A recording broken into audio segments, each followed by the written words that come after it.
You're listening to In Sickness, a caregiving podcast from the Negative Space with Allison Breininger and Justin Bima. Good morning, Allison. Hi, Justin. How are you? I'm excited this morning.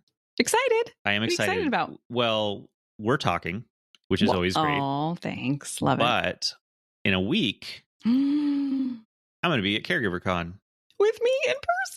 Yeah. And that's, oh my gosh. We're going to be doing an episode there. And I'm just excited to, meet some former guests that'll also be there, meet caregivers, and I think it's just going to be a great experience. A bunch of listeners are going to be there. Yeah, so it's very exciting.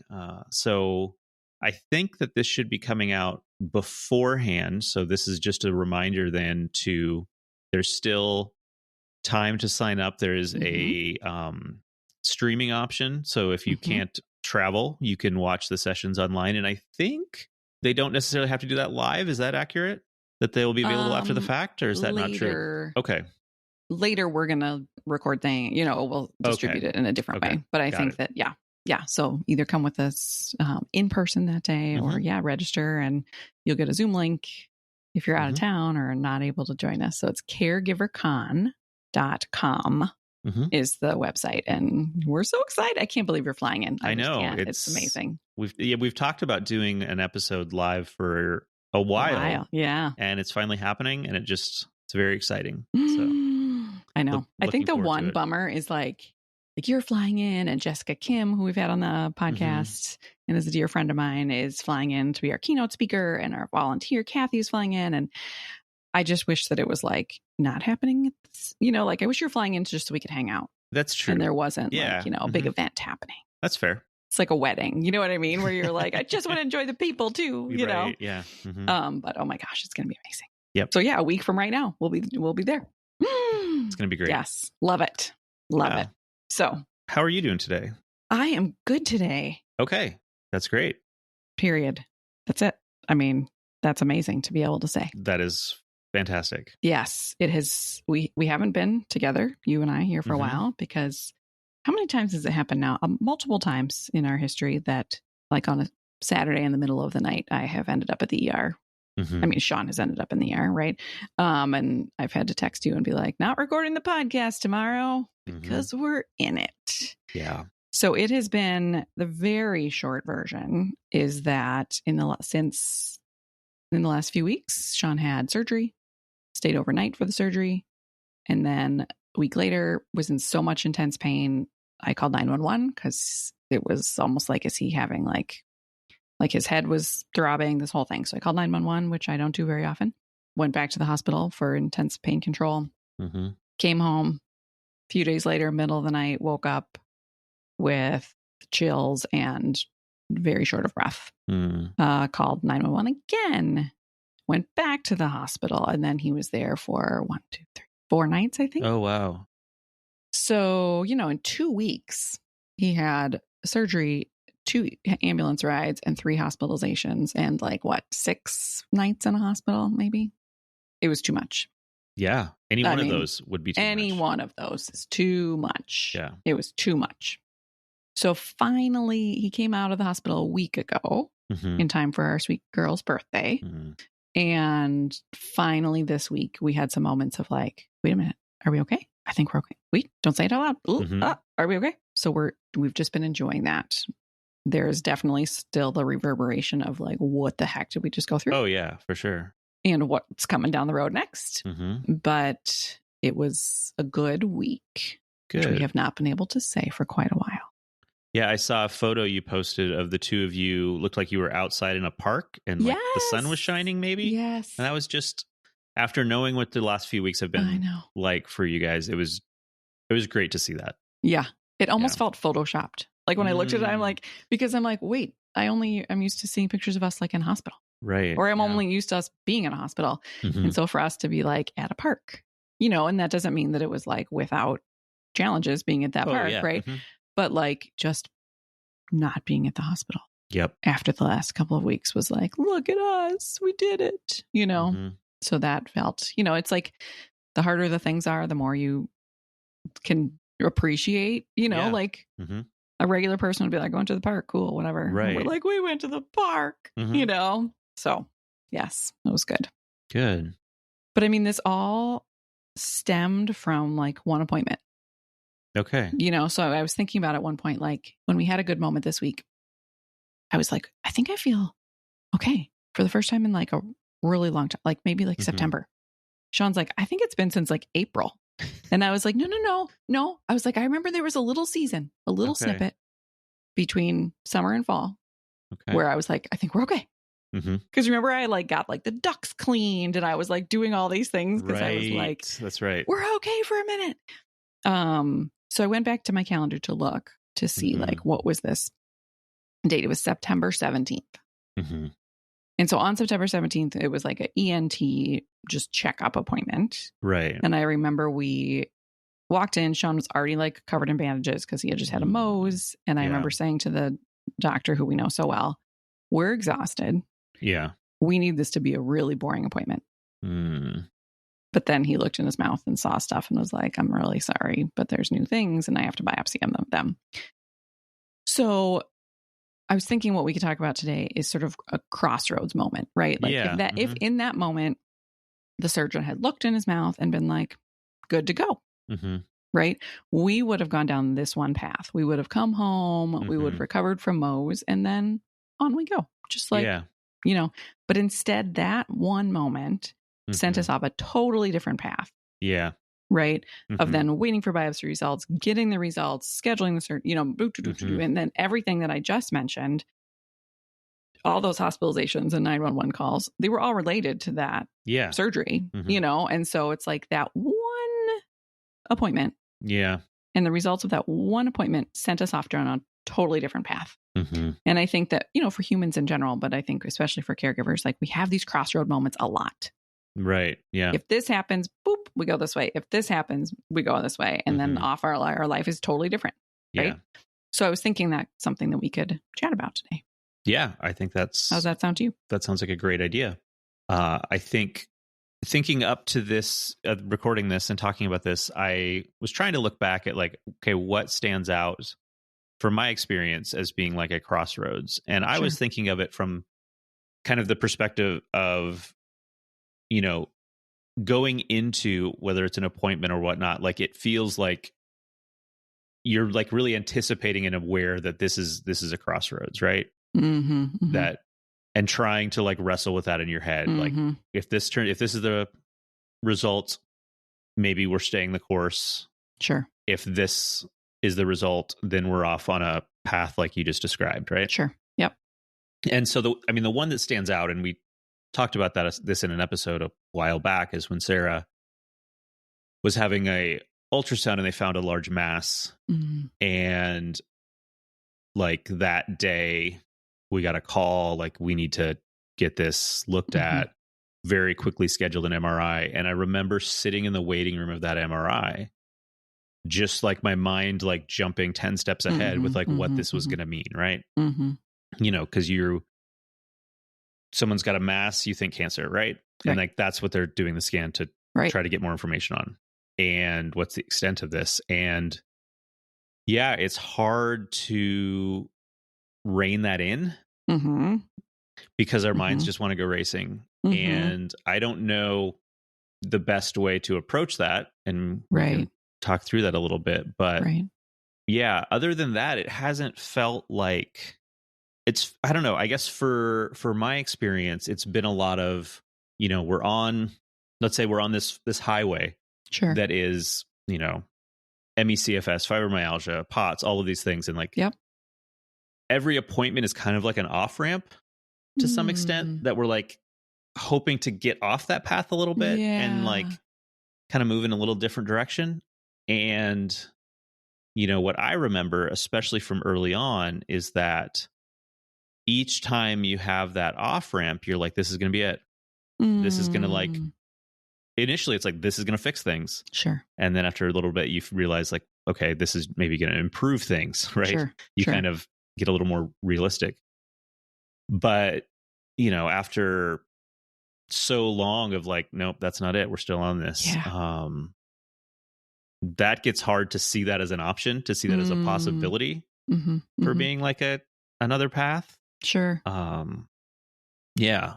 That's so interesting because it's like, in my situation, it's like, we want to stay on this road. Right. We do not want an off ramp. Like staying, like we want this appointment to be boring and we want nothing new to come from it. Right.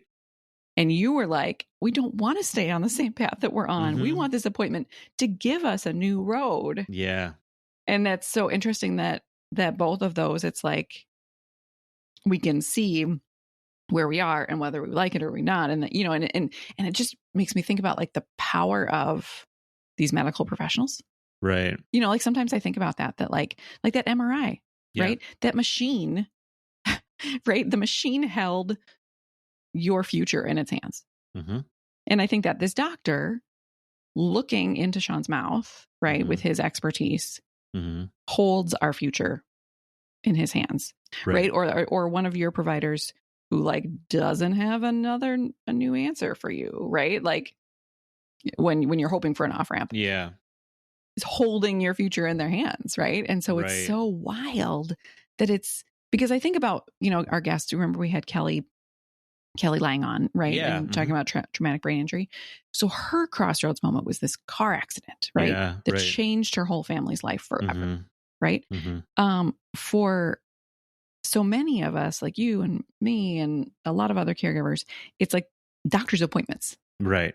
It's a scan result. It's a blood test. It's a, you know, a provider with a new idea. And so it's so interesting to think of that these moments happen because of a person or a technology or a degree. You know what I mean? Yeah. That is what sends us. Because I think about that sometimes, like, it's not like, oh, the cancer just happened today. It's like, oh, we only knew it happened because this dude with this degree looked in his mouth. Yeah. You know what I mean? Yeah, that's interesting. It's like, things don't just happen, they're happening, but we don't, they're the ones that tell us, okay, this is, and maybe we're completely unaware and unexpecting it. Right. Yeah, that's interesting. Right. Because one of the crossroads moments, I mean, so many wild things have happened to us in the last couple weeks, but one of them was when he had the surgery and then they took, you know, all these pieces out. And so one day, like, we get this alert, my chart, right? How many of us have had a crossroads moment in my chart? Right. And so it's like pathology results are in and we look at it and we're well versed in this at this point, right? So we look at it and then we're like, okay, negative. And then this one said like positive for lymphovascular invasion. We're like, well, that sounds real bad. Yeah.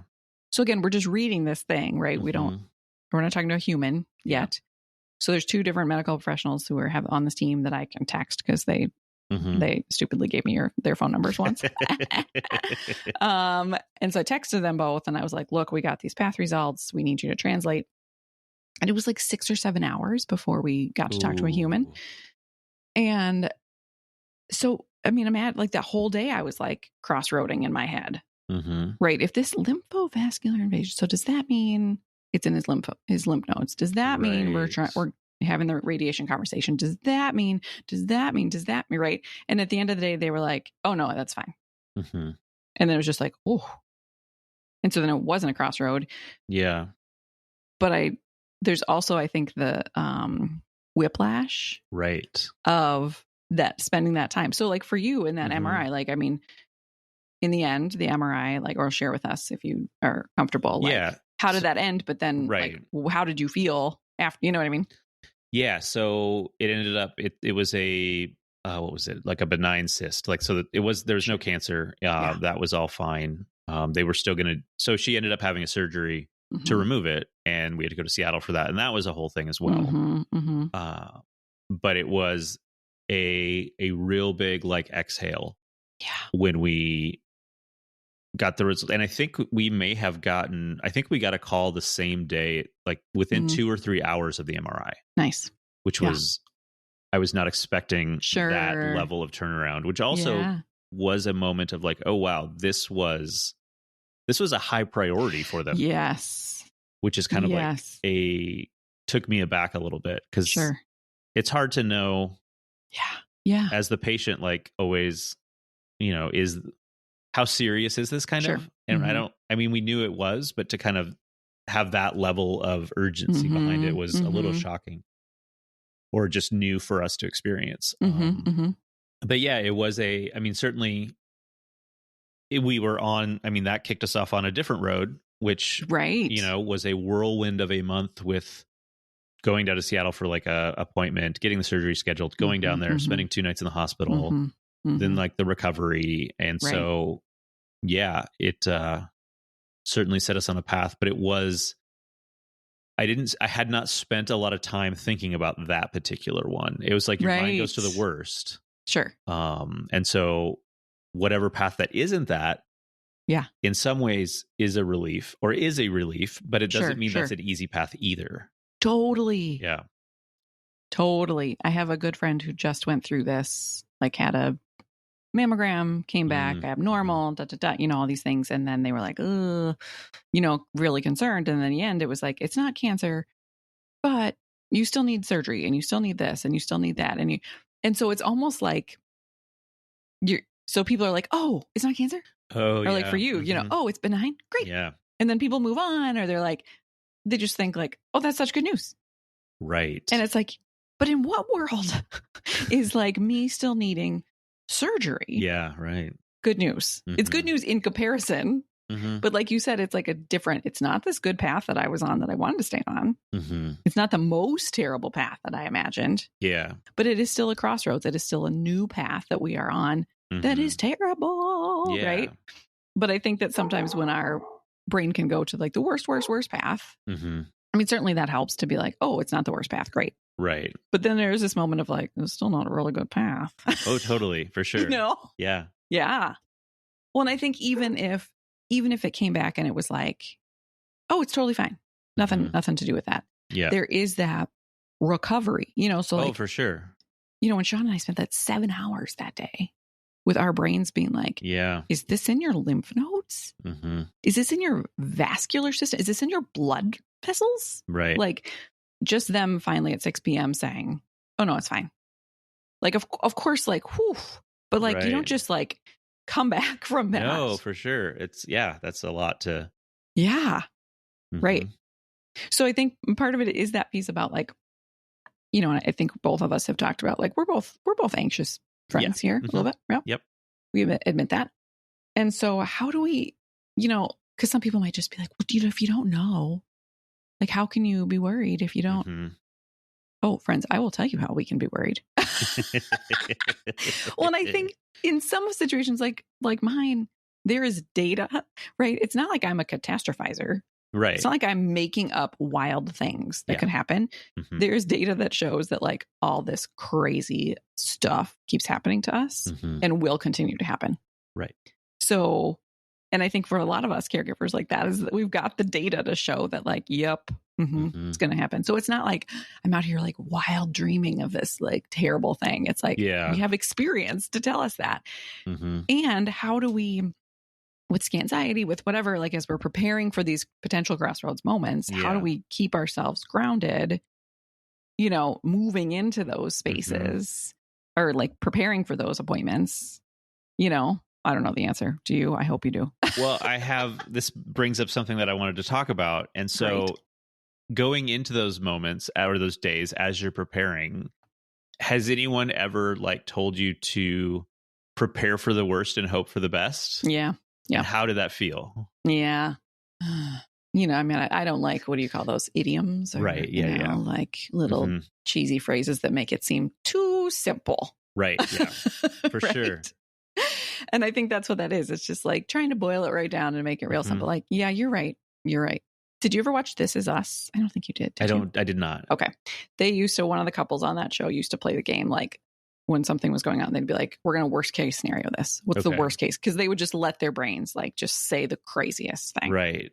To just kind of get it out there. Yeah. But what I have found is that I play that game. Yeah. And then a different crazy thing that I would have never guessed happens. Right. Like part of this that I'm just remembering as we're talking now, part of this last couple of weeks is that we went to one surgeon and they're like, we're going to take your tooth out today. Oh, yeah. Like that was not on the bingo card. No. So I think, I think, is it helpful to, what did you say? Expect the worst. prepare for the worst Prepare and for the hope worst. for the best. Yeah. I mean, certainly I always hope for the best. Right. Of course I do. Yeah. And I think I probably also prepare for I mean, I think I do that, but that doesn't make it any better. Doesn't help. Right. You know? Mm-hmm. A phrase that I keep trying to bring myself back to is be where your feet are. Because I tend to ruminate on what just happened. Yeah. And I tend to think forward to like, well, what if? Right. Neither of which we know serve us, right? Yeah. Which is easier said than done. But I'm trying to like be where my feet are in the good moments. Right. Right. There's sometimes I don't want to be where my feet are. Yeah. But in the good moments, like, and to like right now, to be like, oh, wow, here I am. I'm sitting in my basement and I'm talking to Justin and I've got my coffee and you know what I mean? To be like, oh, this is this moment. And in this moment, this is what I know. And this is what I'm experiencing. And like, these are things I can count on because they're happening right now. And so certainly doesn't make it all go away, but it does help ground me. Yeah. From the swirling backwards or the swirling forwards. Which I think we can, when we have those appointments or those whatevers coming up, I think can feel like, you know? Yeah. No, that makes sense. Because, yeah, certainly as caregivers, we spend mentally a lot of time in the future. Yep. Yeah. Running through scenarios, worrying about, you know, what if this happens? What if this happens? All of that. And yeah. And often are like where our feet are right now is in the thick of caregiving. Right. Right. Right. Which isn't always where we want to be. Right. And so, yeah, I think it is good to be in the present, but also the present is sometimes really hard. Totally. Which is why I think when you have moments where it is like you were at the park the other day, like being present in those times is super helpful. Yes. To remind yourself that every moment in your life is not just feeling buried by this overwhelmingness of being a caregiver. Right. So how can we give weight to that too? Like, you know, my brain keeps being like, in the last 2 weeks, we've had this and this and this and this and this. Like, that's what my brain keeps saying. And instead, can I say, in the last 2 weeks, I've gone to 3 different parks on walks with my daughter or whatever, you know what I mean? Like, can I be doing that recitation as well and giving that weight as well? And I think you're right that the be where your feet are, like all those days I was sitting in the hospital, I didn't want to be where my feet are. Right. I mean, like, forget that. Absolutely not. I did not want to be present. And I think something that my therapist helped me with recently in the days, I don't remember which it was, but I think it was in the days leading up to the surgery where I was so like buzzing with anxiety and anticipation that I could feel myself like sort of like dissociating. It was like, I cannot even be present. I cannot. And she was like, that's your brain being really smart and just saying like, it's too much. This is too much for you to think about right now. So it's your brain helping you to just like dip out for a minute. Yeah. Okay. And I love, now, obviously we don't want to stay in a dissociative state. Right. And when I'm sitting in that ER and there's just like trauma all around me, it's like the last thing I think I need to be doing is like, I'm going to be really present in this moment. Yeah, for sure. Right? Yeah. Some of these moments we just need to let our brains like dip out a little bit and be like, this is too much. I'm going to get through this moment. Right. Process it later, you know, but I think that in the good moments, you know, how can we ground into those and not let the moments that are good be totally swept away by anxiety or anticipation of this next appointment or the reverb from the thing that just happened, you know? Yeah. Something else I'm thinking about in relation to these, like, as we approach these like crossroad appointments, moments, whatever they are, is the lack of control that we have in those situations. Oof. And I think that's what makes them so hard to like grapple with as we approach them, and why our anxiety spins out of control leading up to those is because potentially we can see that there are 2 very different options. And as you mentioned, sometimes it's a equally terrible, unexpected third option that we didn't even, we didn't see that. We didn't see that trail off through the bushes in the side there. but nothing we can do is going to change what the outcome of that appointment is going to be. Yeah. And that's just really hard and painful almost, that like we're going to go, it's like there is a crossroads, but we're not in a car, we're on a train, and the tracks are already going one way, right? There is no or we don't know which way the train's going to go. We don't know which way it's going to go, but it is already going to go away. Yeah. Or a certain direction. And we just have to wait and find out. Ugh. And waiting to find out is such a terrible thing. Yep. And such a familiar like place to live for caregivers. Yeah. That is such a strong visual. Like, it makes me feel a little bit sick. Do you know what I mean? Like, I'm on the train, I wanted to go this way. I want to go this way. And then you're like, oh, and then it turns and you're like, nah, I want to jump off the train, but I can't, like, oh, yeah. Yeah. Right. I mean, I think one thing when you said we have no control, and it's true, we have barely any control. Yeah. A couple of things that I have done and learned to do in the past, like Sean's surgery was going to be like 4 days after it was. Okay. And I was like, I cannot live in this state for 4 more days. Yeah. And I like reached out to his team. I was like, is there any way to have the surgery sooner? Is there any way? Right. Or like the day when the results came in, like I could have just waited for the phone call that I knew would come, but I texted these people. Okay. And I was like, we got these results. We would really appreciate hearing from you as soon as possible. Right. So I think sometimes like we feel like we just have to go with the system. Right. And so if there's anything that we can do to say, to control or to advocate to whatever to help within move the system along. Exactly. To help move the system along. And so to say like, we'd really like this appointment to be sooner, or, and to say like, I know that's not an option, but at least I'm going to ask. Right. Or can you call me when you have those results? Or can you know what I mean? Like if there's anything that we can do to feel like we have a little bit of control on this path, it's not a lot. But I think sometimes we can just feel like, oh, I just have to wait for that appointment that's not for 6 weeks, or I have to wait for and it's like, well, is there anything that we can do? And that's really, not a lot, but you can really get in a like resigned state. Yeah. When it's like, I can't see anybody for this for 12 weeks. Right. Okay. And then that's depressing, and that's like deflating, and it just, feels like, what agency do I have to help improve the life of the person I'm caring for? Right. And I think if we go back to what you brought up earlier, is like being where your feet are. Yeah. Is yes, we can't decide which path the tracks are going to go down. We can't necessarily make this appointment happen sooner. I mean, maybe we have some amount of influence there, but we can't, we're not the person who's going to pick the date and put it on the calendar necessarily. But if we focus on the present, like two things, what can I as a human do for myself to feel something different than this anxiety, to lighten that, to do something that just feels good to me or my body. Yep.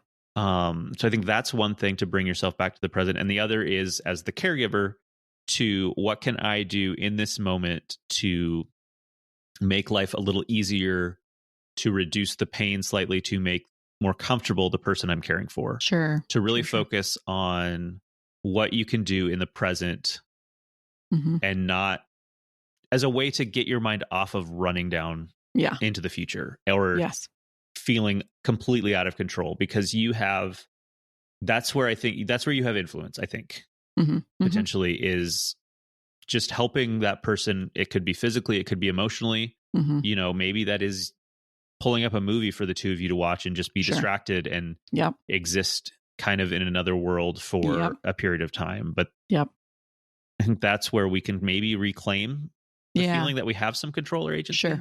Because what do they say? Like, you can't control what happens, but you can control how you react to it or whatever. Right.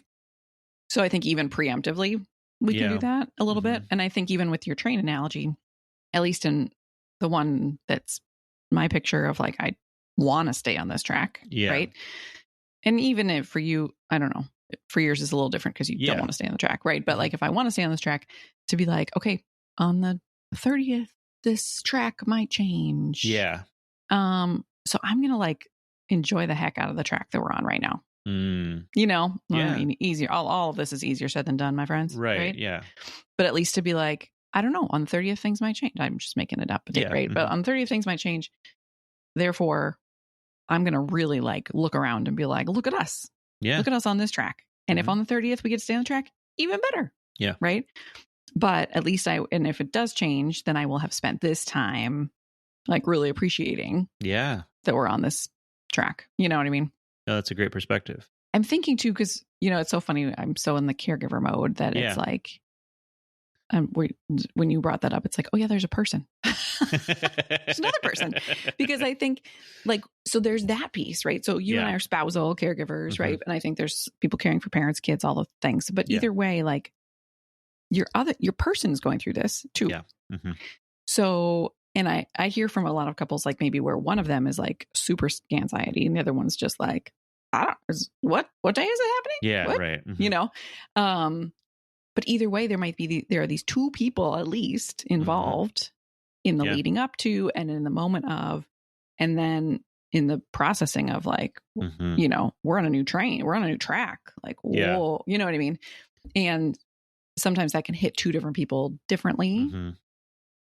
Sometimes it's like, we need to put aside our reaction for a minute to support the person whose body it is happening to, you know what I mean? And so like there's that piece that is so complex as well. Like we're talking about it as if we're the only person. Yeah. But we're not, right? No. There's the other person is involved as well as any of the, like, let's say it's a new diagnosis, it's a new whatever, as well as the trickle effect of all the other people in the rings. Right. Yep. Yeah. And I guess, so since you mentioned like the other people in the rings, another, like we've been talking about Crossroads as from a medical moment, right? But I was thinking too, like there could be like maybe you're caring for a parent, right? You've got siblings. Yep. You've been carrying the weight of all of this for years. Other sibling, not really helping out. And you work up the courage, the whatever to really like, you're going to have a conversation with your sibling and be like, hey, I can't keep doing this. I need you to help, right? Like that takes a lot for you to, I guess it's different for different people probably. For me, that would take a lot to get to that point and to have the courage to like, okay, have that discussion, I mean, confrontation, whatever it's going to be. And that's a real crossroads too. Yeah. Because if they are, okay, I'm going to also participate, that's going to put you on a different path. Sure. If they are not, then you are on the same hard path that you were on. And so these kind of things exist outside of the medical space as well. Yeah. Or you finally have the courage to like download the Ionicare app and like send out people out to the team and like, I'm going to ask for help. And like, you ask for help and maybe someone jumps in and says, yes, I can do that. Sure. Maybe it's crickets. Like, right. Yeah. There's other ways we feel this like anticipation and not knowing what to expect. And for sure. All of that. Yeah. Well, I think even with your example about siblings, like what if you have that hard conversation and then that blows up your relationship with your sibling? Oh yeah. You know? And so then that's a whole new stage you're in. Right. But I love your Ionicare thing too, because that could be like, it takes people like guts, right? Like it's hard for people to download that app and to ask for help and to have a team. And that can be this crossroads moment of like, whoa, people are showing up for me. Yeah. Whoa, people care. Whoa, I don't have to break my own leaves. Like, you know, that can be this moment. Yeah. I wonder too, and we've heard from people who like came to a support group for the first time. Oh yeah. That's another one. You know, and they look around and they're like, oh, I'm not the only one. Right. I think that can be this moment too of like, whoa, like, okay, I'm still on this path, but I feel different about it now. Right. It feels like I'm not alone on this path anymore, you know? Totally. And I think too about, you know, like Kelly, like we said, like sometimes it's something like that. Like she's just living her life. And then this car accident changed everything for their family. Right. And so sometimes it's that kind of thing, that it's some sort of emergency that happens, an accident or an injury or whatever, that changes everything for somebody. And it's this crossroads. And you think of like the before and the after, sort of this dividing line, in your life. Because I think about that for us, of like the biggest one, obviously, is when we got this diagnosis, when we got a name. Right. Yeah. I mean, that was an absolute moment of like, we will never be the same. Yeah. Life will never be the same as it was yesterday before we knew this diagnosis, And so, and I think for a lot of people like them, it's like them hearing a diagnosis for the first time, or they're whatever. Right. And so there's these like lines in your timeline of like a before and after. Yeah. We were with somebody the other day whose dad died tragically and unexpectedly a couple years ago. And she said that. She's like, I feel like my whole life now is just either like before that day or after that day, And so we have these crossroads moments, frequently. Yeah. And sometimes they're huge and sometimes they're small and sometimes they're expected and sometimes they're not. But can be jarring. Yeah. Well, and that reminds me that like grief can be a real part of these moments and days as well. Like if the day you get a diagnosis and you feel like, okay, there is a before and after this moment, like it is a line in the sand that nothing will ever be the same. Like there's a lot of grief and processing to go through that may take years. Right. You may always, grief is always sticks around, right? Grief never goes away. As you think about the path that you were on, the path where you thought the path was taking you, where you wanted the path to take you, and then you're suddenly in this other direction, and those things will never happen. Yeah. Right. That's a lot. That's a lot. Because going back to your train picture, which is now so powerful in my head, it's like looking out the back of the train window, out the caboose at that track and being like, I used to be on that track. Or like seeing it keep going and being like, and that's where I thought I was going that way. And then you see peers on that path. And you're like, I thought that's where we would be. Yeah. I think one thing I'll say too is that, we are in this moment now where I'm like, I don't ever want to schedule a doctor's appointment again. Right. Because it was the doctor's appointment that like set us off on this path. And it's like, that's not smart and that's not what we'll do. But I think I get why, even like with screening, right? Like caregivers, like we don't often do our own screening. Like I had like a mammogram scheduled the other day when it was in this quiet moment. Yeah. And then something happened. So I canceled it. And it's like, I have to do it. But it's like, it's things like that, right? A screening could lead to a crossroads moment. And I don't want it. Yeah. So as dumb as it is, because it's like, you got to find out and you got to check and you but I can see why sometimes it's like, okay, if it's these appointments, if it's these scans, if it's these screenings that lead us down a path that we don't want. Yeah.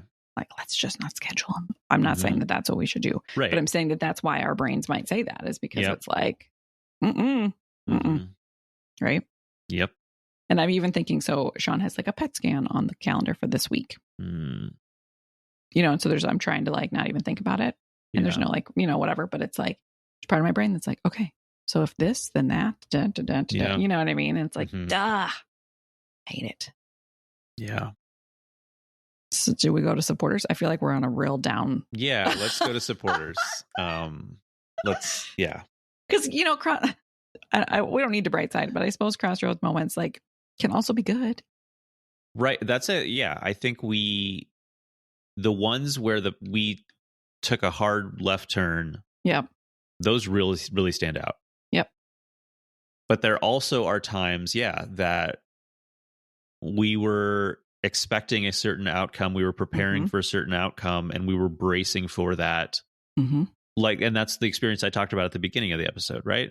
Where we were like, okay, thinking about like chemotherapy and like all of this stuff. And then, okay, we still have to do some stuff, but it's not, this is a slight detour, right?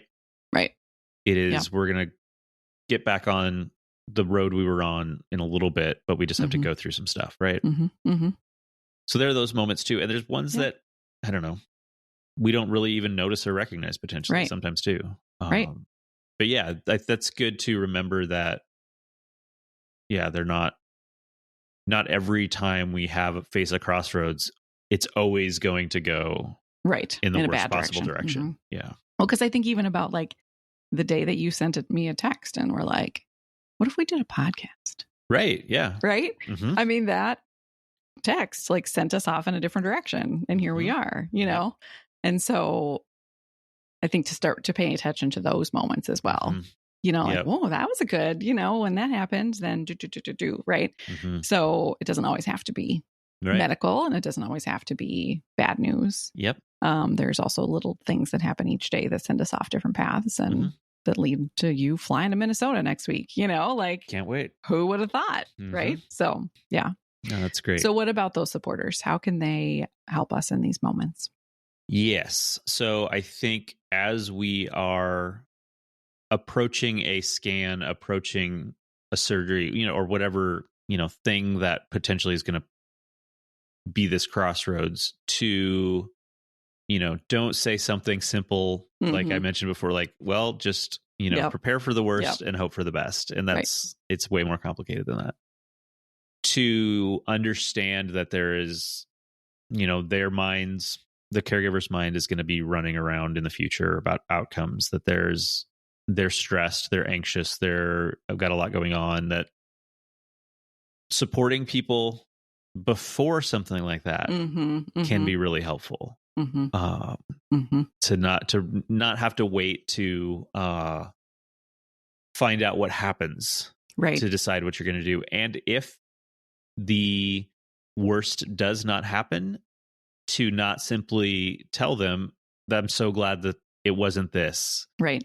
That's so great. Like, also recognize how hard the time leading up to this was, the impact that has on your body, the whiplash when you get this result, the recovery period afterwards that you're gonna have to go through. And like, yes, it wasn't this, but the other path is hard too. It's still hard. And we still need support just day in and day out. And I think that's something important for supporters to think about. Totally. Yep. That I think as they get in their mind as well. So like, think about supporters of your family. If they were like, people were thinking like, oh, what if Sarah has cancer? And then it came back like, it's benign. Okay, cool. Bye. Right. No, wait. Yeah. Right. Yeah. You know, we still have to go to Seattle. We still have to have the surgery, right? Just because it's not the worst case scenario doesn't mean it's not hard. Yeah.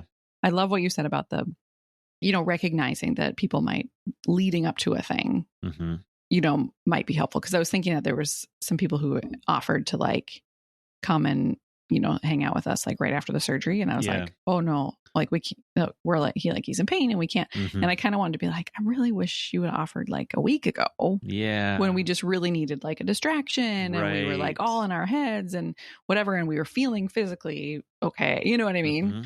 And so I think there's that piece too of like just recognizing that, and but also knowing like maybe not everybody's in their heads, but even so, like you can just say, hey, I know you got this thing coming up, you want to hang out? I know you got this thing coming up, do you want me to send you distracting memes or videos, you know, like to know that lead up time, because for me the lead up time was actually harder because I didn't have a job, right? Once surgery happened in hospital, you know, like I was on, like I had tasks to do.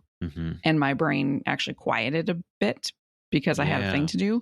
It was in the lead up time that I was like, you know, so that would have been a really lovely time for someone to be like, hey, you want to hang out? Hey, you want to visit her? Whereas afterwards, I'm like, what are you talking about? Like, we're covered in bandages. You know what I mean? Yeah. I think that piece sometimes I get when it is like, quote, good news, that when people are just like, oh, great. So glad. It's like, yeah, but whew. You know, so to celebrate with us, but also acknowledge how hard that was, what we just went through, and for sure, all that. Yeah. You are an expert at that, by the way. Thank you. You were great at sending messages afterwards to be like, I know that the news is good, but I also acknowledge what that might feel like for you to have gone through that. So thank you. You're welcome. Yeah. Yeah. All right.